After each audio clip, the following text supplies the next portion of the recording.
And welcome back to NTD's Capital Report. Between 30 and 40 million Christians say they're not likely to vote in this election cycle. It's according to research put out by the Cultural Research Center at Arizona Christian University on Monday. Joining me now to discuss the evangelical electorate is Troy Miller, President and CEO of the National Religious Broadcasters. Troy Miller, thank you so much for joining. Well, thank you for having me today. It's great to have you back, Troy. I want to get your thoughts on the evangelical vote. Obviously, a lot of attention paid to this particular demographic. We saw how it came into play in 2016. What is the state of motivation, if you will, from the evangelicals right now?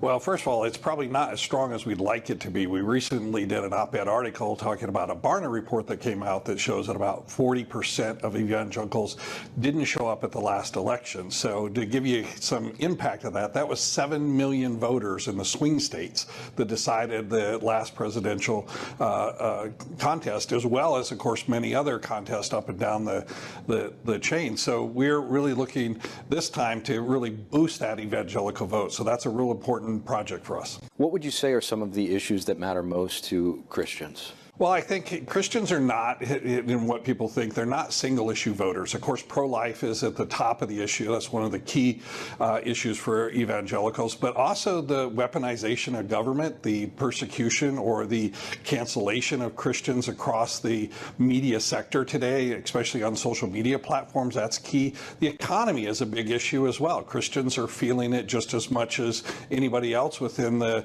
society today, that the economy is not robust, it's not strong. And so we see that. We've seen the downturn in Christian giving.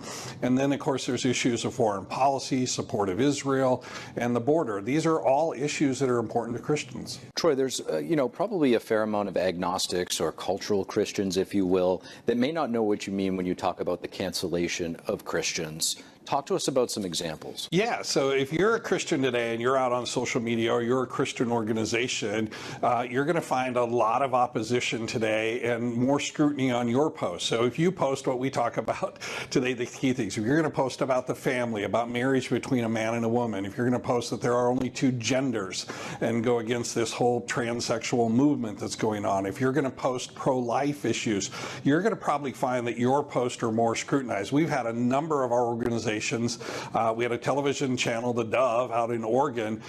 They had their entire channel canceled by YouTube. So it was taken down for a quote-unquote public policy or public violation of their policy out there. So this is rampant throughout social media today. Troy, I want to get your thoughts on abortion. Obviously, this is a very contentious issue in this election cycle right now.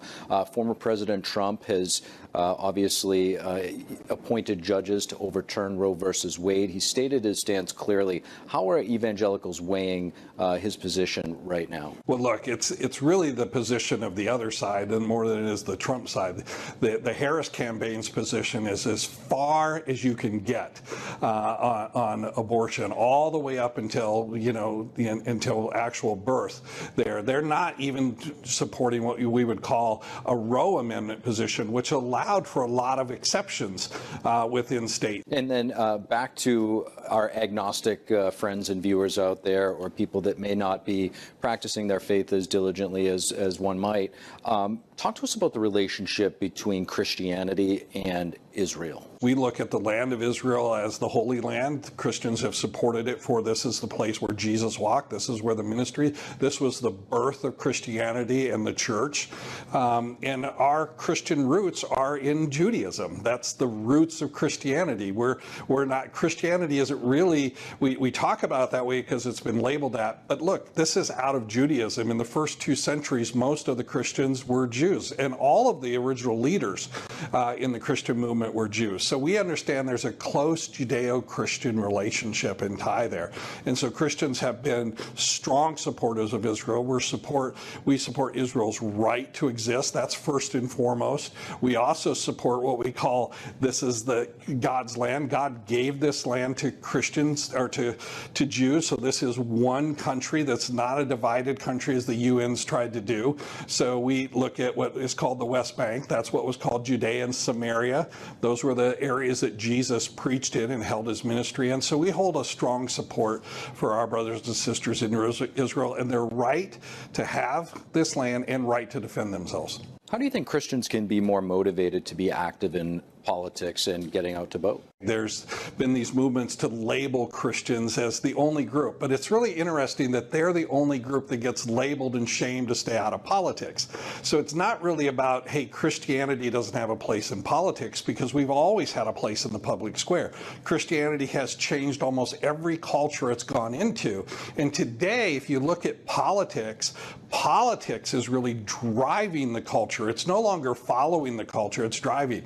We have the, as we talked about, the transgender movement throughout the school system. We have the movement that's gone through our higher institutions that have pushed socialism agendas and other anti-Christian agendas out there.